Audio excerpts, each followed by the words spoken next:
What are you trying to prove by sinning? Are you trying to prove something? Are you trying to get the attention of God Almighty? He's going to be God, regardless of whether or not we sin. The amount of sin that we sin, it's still going to be sin either way. One person is not going to out-sin another. It's all bad. Today is actually March 28th, but I'm going back to day 78, which was last week, and doing Job 34 and 35, just the couple verses in 35 just throws me. If you sin, this is verse 6 of Job 35, if you sin, how does that affect God? Even if you sin again and again, will it have any effect on him? If you are good, is this some great gift to him? What could you possibly give him? No, your sin affects only people like you, and your good deeds affect only humans. This isn't to say that God doesn't grieve when we sin. Of course he does. He loves us. His heart breaks when he sees his children in sin, in despair, in darkness, in blindness, not seeing the light of his love and his grace and his glory. But I've learned that when I am pulling away, for whatever reason, from the Lord, from the Word, from the Almighty, from my relationship with him, it's all me. It's all me. And I'm trying to get closer to him. Sinning is not the way to do it, any more than doing good is the way to do it. See, there's two kinds of people.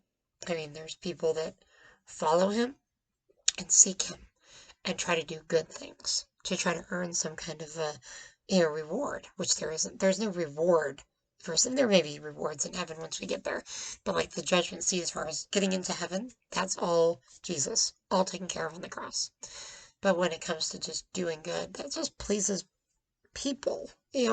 All we can do is good deeds for each other. It doesn't earn us brownie points with God.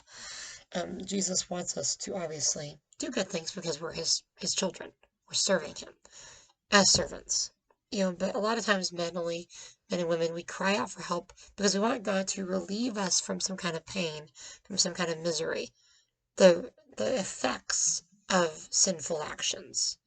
People really start turning to God more when they start to feel like they need to just get relief.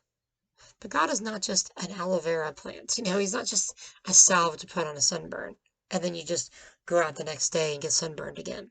That's not how God works. He wants to be your shade, your ever-present comfort, your shield in the darkness of the world.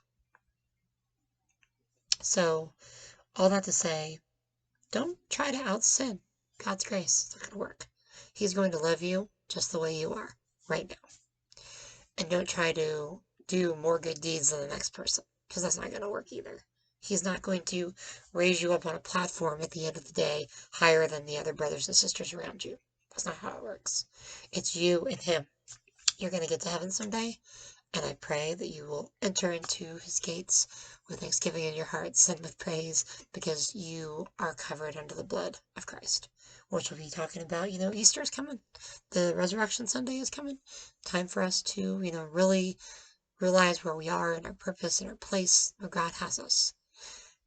But hell is a real place too. There's no such thing as, oh, well, he's in a better place now, unless he actually is with Christ. We say that all the time, rest in peace, R.I.P. But if they're not with Christ, they're not resting in peace. I've heard it once, someone said, hell is like total darkness, absolute darkness. You can't hear anything or see anything, and you think you're the only one there. I don't want that for you. Jesus doesn't want that for you. That's why he died on the cross. He loves us.